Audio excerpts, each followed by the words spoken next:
This is Things You Might Not Have Heard. I am Jay Clifton Payne, and in the queue for you today, 8 news stories from yesterday that are vetted as conversation by you, covering information, politics, current events, and pop culture news. We have in the news a lot of Donald Trump, because there's a lot of Donald Trump going on right now. Plus, Fyre Fest 2 is still happening, I guess. And Ms. Rachel in the news for something pretty much unexpected. So we'll talk about those things and a few more stories mixed in there. But a lot of Donald Trump today. Today's sponsor is Very Boring Investment Advice Newsletters and newsletters from my other project. One of my other projects with More Better Media. We'll talk about those in a bit. And we'll go through the vetting process of how these news stories actually come to fruition and become a part of this newscast here. We'll talk about that after we go through all the headlines. But first, a quick reminder before we go into those news stories. Our website home is theconversationproject.com, our online home for all the things we do online, how we do it, why we do it, and some insight on the wheres, if you will, sometimes. Plus, our email address for conversation back and forth on how we do things together at theconversationinbox@gmail.com. Today happens to be Thursday, the 10th of April, 2025. These stories, no particular order. We kind of front load all the Trump stuff because it's kind of important, but no particular order. But we'll explain how your engagement, how you actually help us pick the stories and how they get here at the end when we get to the teaser part. But let's start with the biggest topic that's going forward for the world and how Donald Trump is ruling the world in a sense. This headline for story number 1, Dow, S&P 500, Nasdaq soar as Trump announces 90-day pause on tariffs for most countries, but increases levies that are happening on China.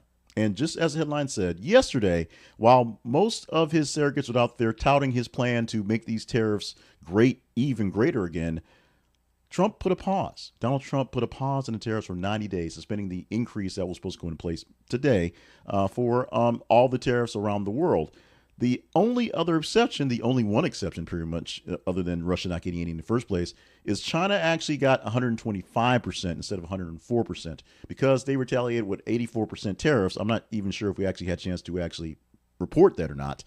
They retaliated, so Trump put an extra 21% on it, so they get 125% on their goods. That sounds like a lot because double plus a quarter is a lot. It is. S&P actually rose 9.5%. Dow Jones up by 7.8%. Nasdaq 12.2% in the rise. Now, the abrupt change caused some issues, caused some thought process on whether it's right or not to do that, because he did say, that being Donald Trump, posting on Truth Social, now would be a great time to buy yourself some stocks, or paraphrasing, essentially echoing what I've been saying and other folks have said, well, you know, if you're in the market buying the dip, figuring out how low it's going to go and getting some on the low end because it's going to rebound at some point.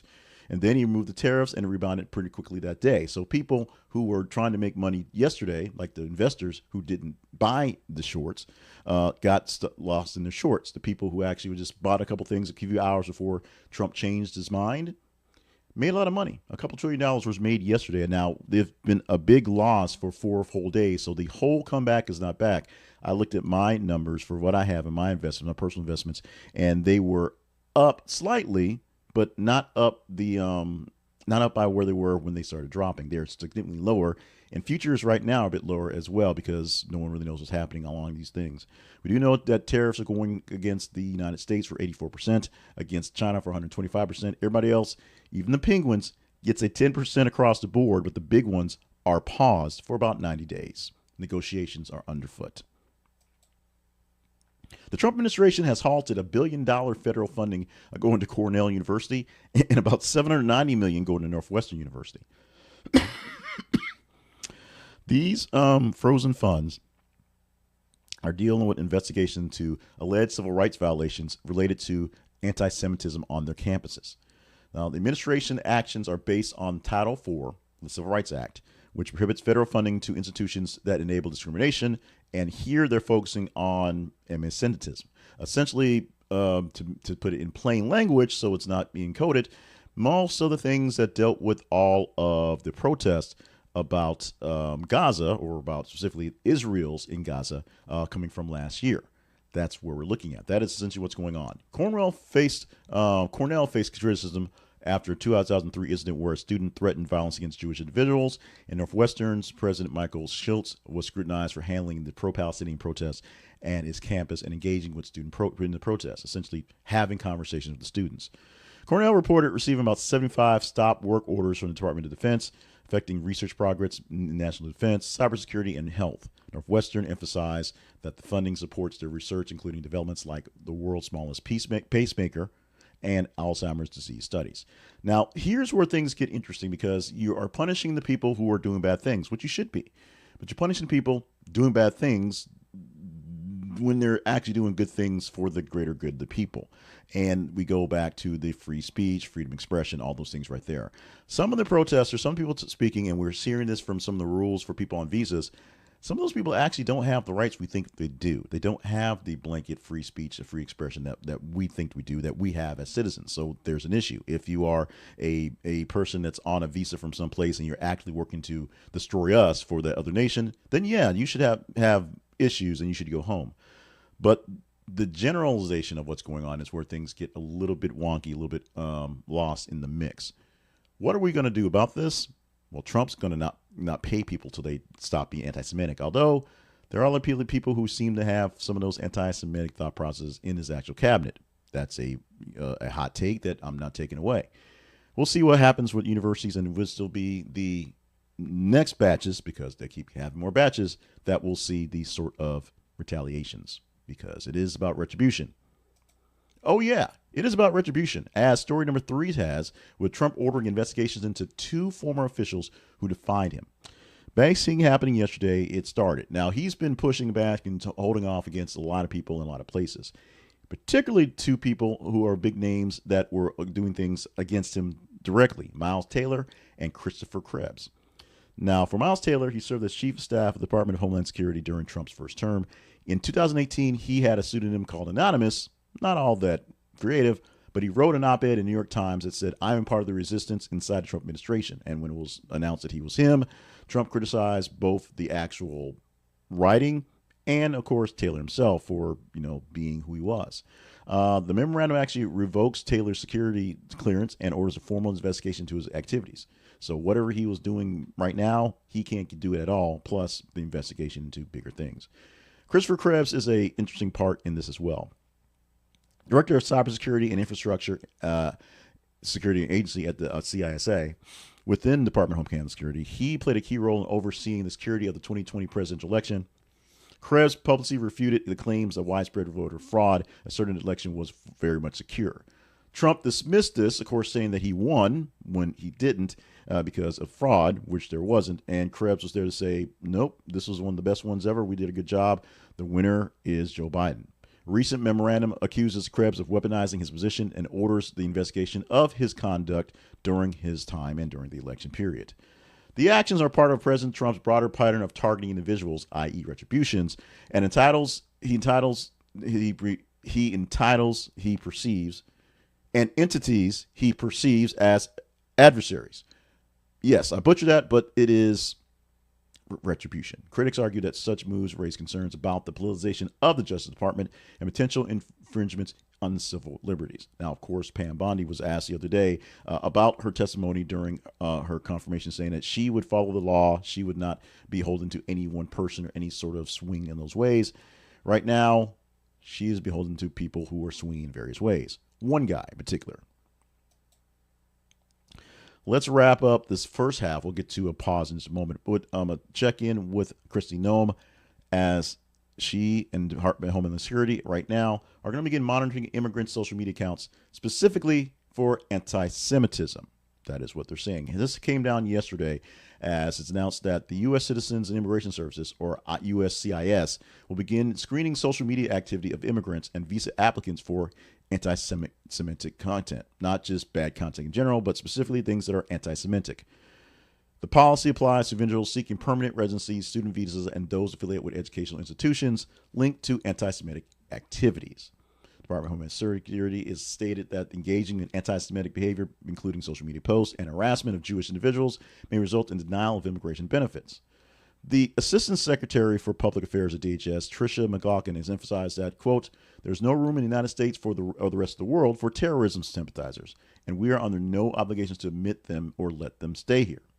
Sounds pretty fair. The initiative aligns with Trump's administration's broader efforts to combat anti-Semitism. We talked about it before in the story on holding back funds for the schools that are dealing with it as well. and it follows more executive orders that are enforcing immigration and civil rights laws more aggressively across basically all quarters, especially things that are dealing with issues from October 7, 2023, the attack in Israel by Hamas. The policy has sparked some criticism, as you would think, from civil rights organizations and actually progressive Jewish groups.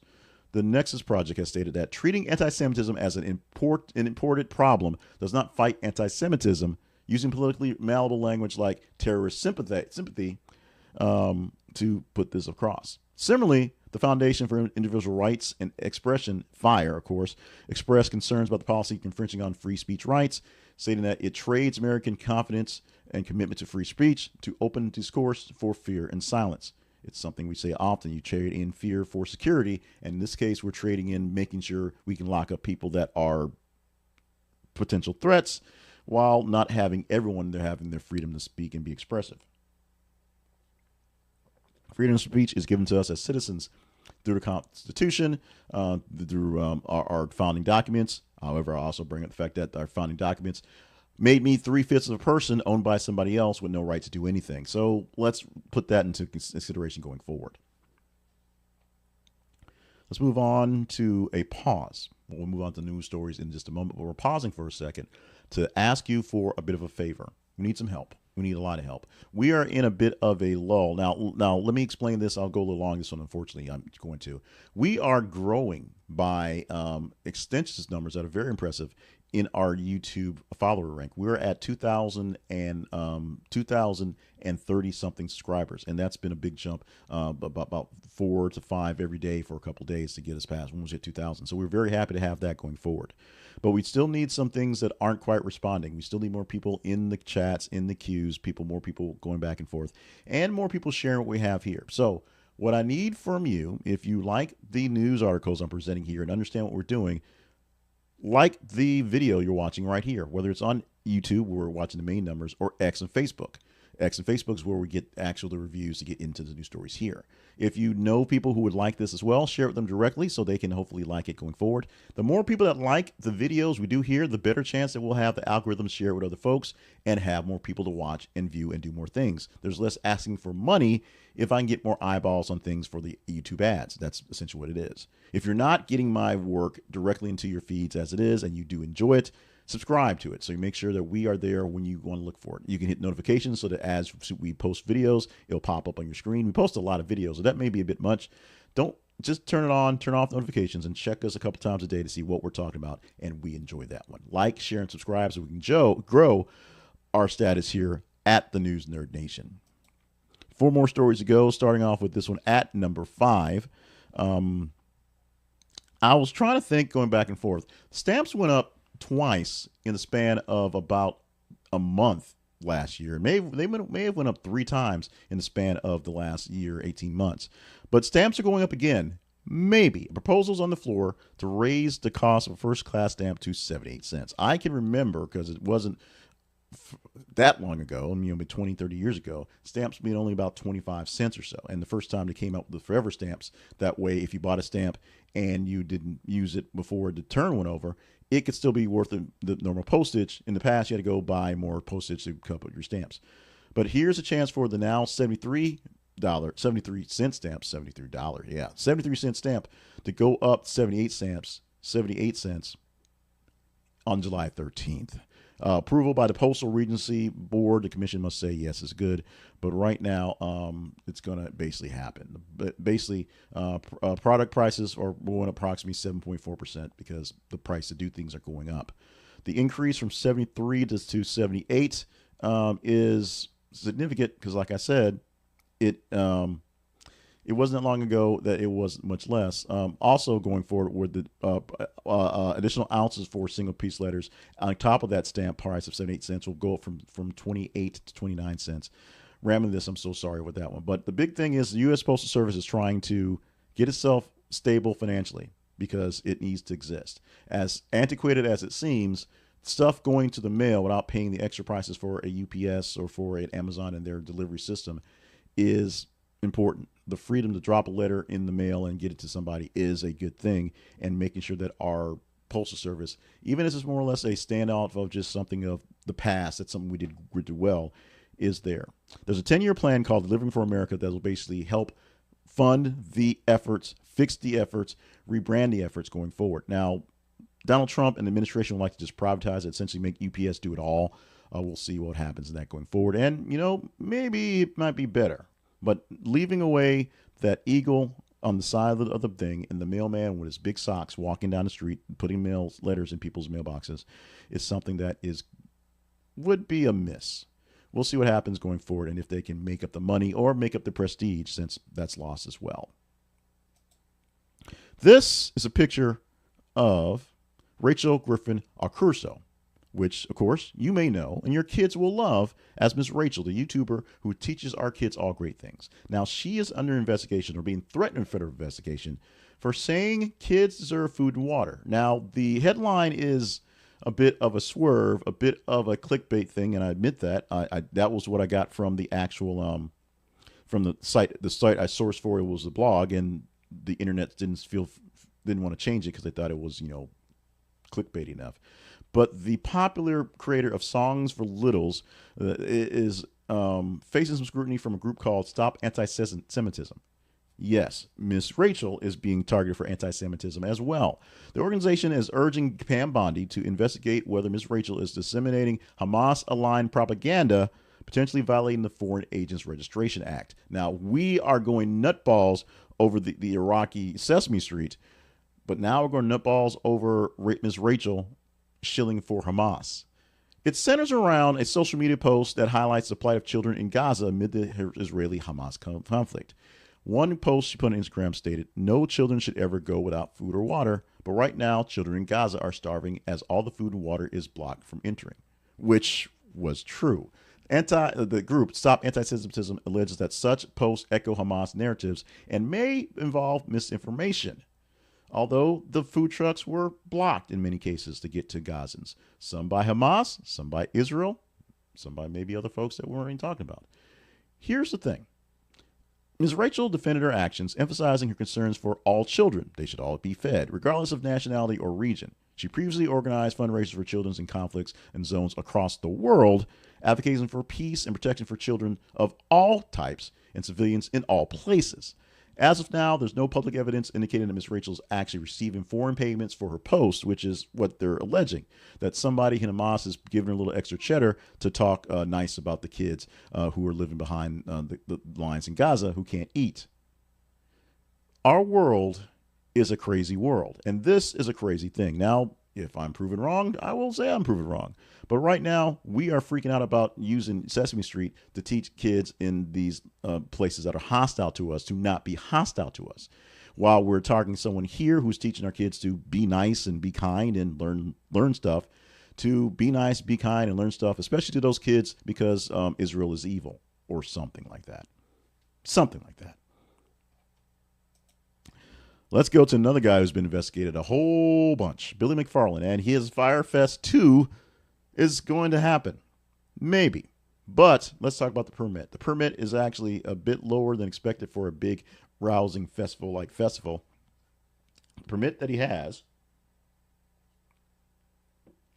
is only allowing a 12-hour listening party for about 250 people.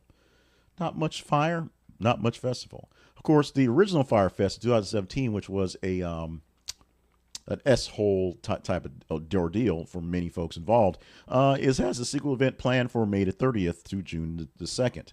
The problem, Playa del Carmen, Mexico, will probably not have much of a report if it can only be done for 12 hours and only 250 people can show up. Not much of a party going forward. The documents shared by McFarland include the permit dated for March 18, 2025, authorizing the Martina Beach Club in Playa del Carmen to permit max 250 people for 12 hours, 4 p.m., midnight to 4 a.m., May 30th to June 1st. That's it. Only Musica Grababa, which is recorded music, and explicitly prohibiting live performances. McFarland previously claimed that Fyre Festival 2 would host about 1,800 guests and feature 40 live artists. These assertions conflict with the permit's stipulations. Furthermore, the government of Playa del Carmen has denied knowledge of authorization of such an event in the first place, stating, after a responsible review, there is no registration for planning in this municipality. So McFarland seems to be lying again. Tickets advertised at prices ranging from $1,400 to over $1 million. No announced performers because we weren't quite there yet. Legal experts and public relations professionals have expressed concerns about potential misrepresentation, the risk of revealing past failures, like the last one, which was a total S show. We're sorry, Billy McFarland. It'd be nice if you could, have your redemption story and have a great party. Let's not embarrass yourself again, because that's what it looks like is happening right now. 125 people for 12 hours does not a Fyre festival make. And since we're all into racism, anti-Semitism today, why not wrap up with a nice little gem from our childhood? Most of us, but my age, our early adulthood, as we roll into, as Power Rangers came out, oddly enough, when I was like 18 and going to college. And of course, I sat and watched it every day after class because I was 18 and in college. But there has been some actual truth told with this headline. Power Rangers writer admits casting Black and Asian actors in color-coded roles was, quote, such a mistake. If you were wondering why the Black Power Ranger wore the black and the yellow Power Ranger was an Asian woman, it was on purpose. It was literally on purpose, and it was a mistake, or it was really a bad idea that they should not have done in the past. Tony Oliver, who was the head writer for the 90s television series, the original one, Mighty Morphin Power Rangers, acknowledged that casting a Black actor as a Black Ranger and an Asian actress as the Yellow Rangers was a mistake. Such a mistake, is a quote. Speaking on Investigation Discovery's docuseries Hollywood Demons, Oliver explained that the racial implications were unintended and only recognized when assistants pointed out them during a meeting.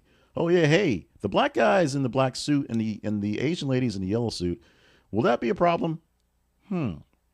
Walter Emmanuel Jones, portraying Zach Taylor, the Black Power Ranger, offered a different perspective.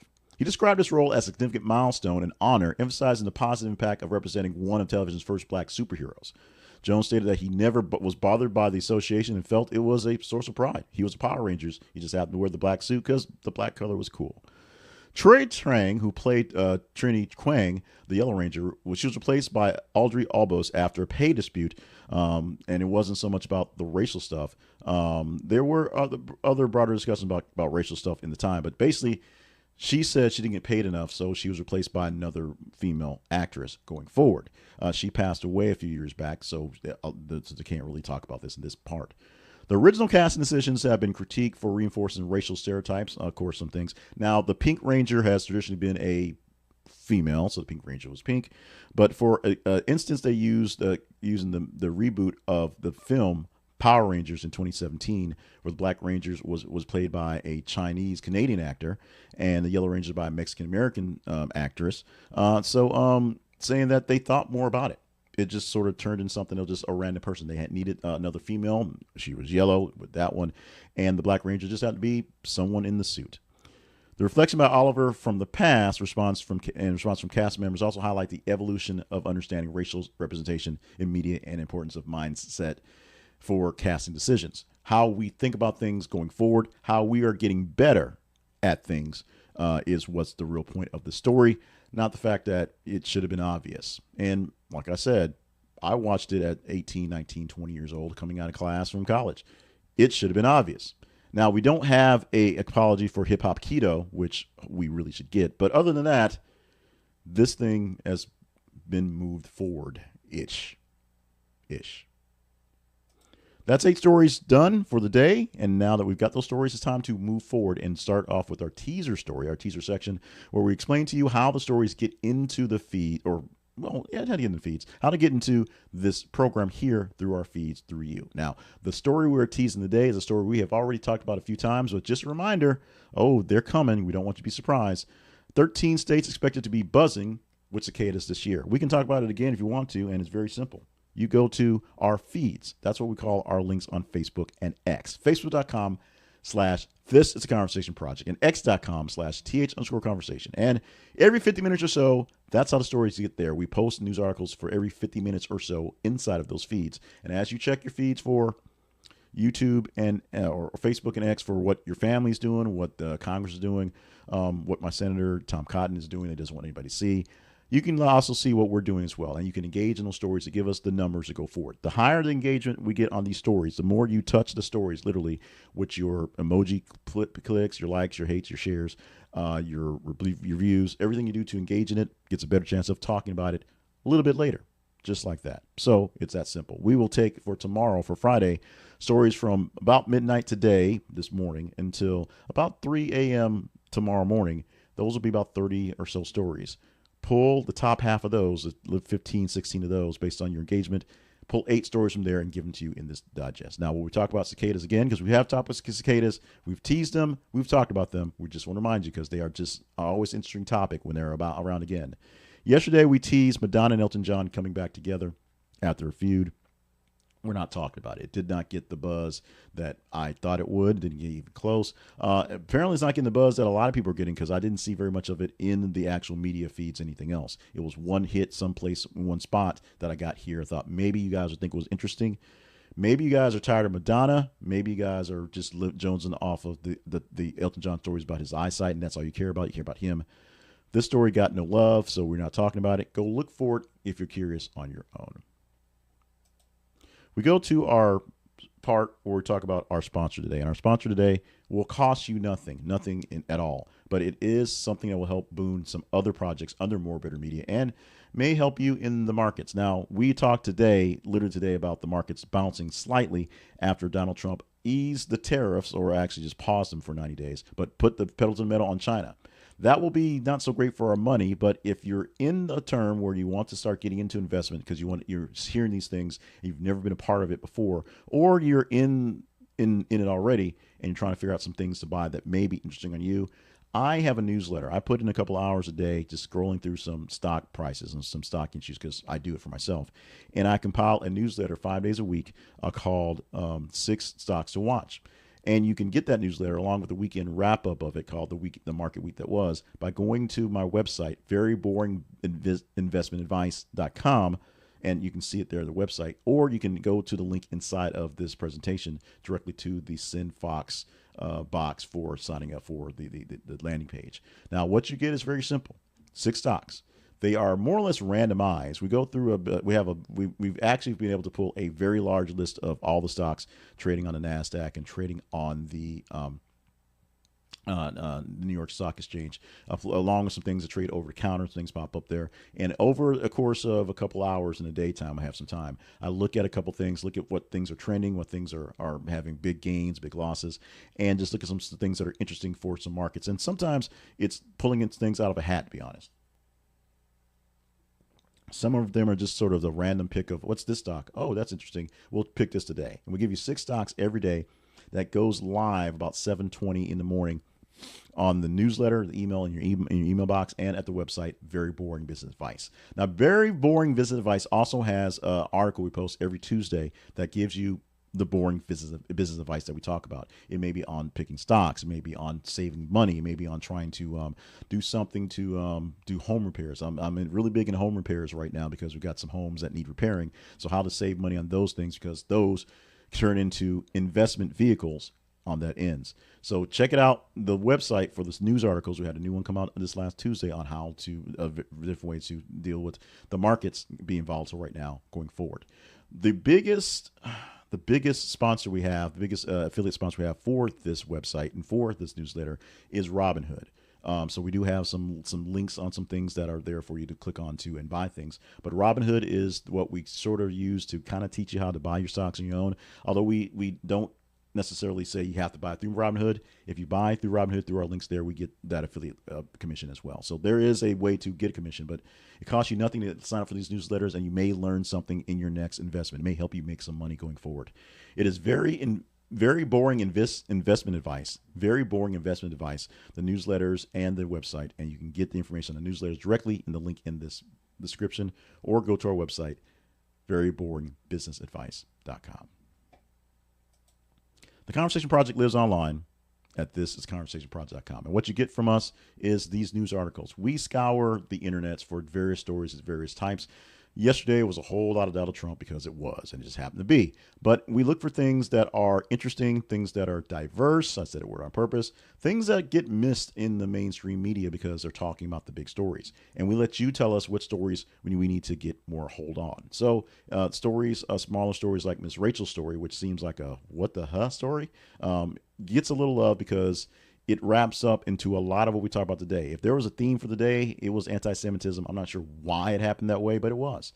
So all the anti-Semitic stories happened on this Thursday. It just happened. So we want to provide you some inside stories that you may not know about, and maybe you want to check out some concerns on Miss Rachel if you think this is a bother. Or if you think this is a nothing burger, maybe you want to know when people say it's a bother that it's really not a bother. These are things so you can be a better informed person.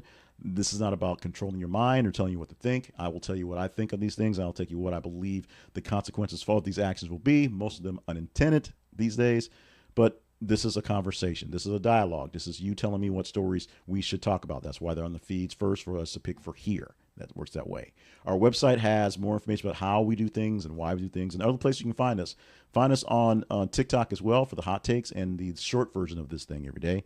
And of course, our newsletter, our email newsletter, our audio forms for this thing, and partnership page and sponsorship page. So check them out, and we will have more dialogues in this sense. Thank you for being a part of the family. Join us for more things happening, and join us tomorrow for Friday edition of The Thing. We've wrapped up for Thursday, April the 10th, 2025.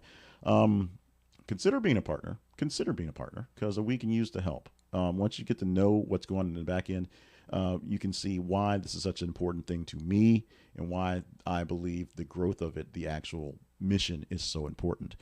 So there's all that.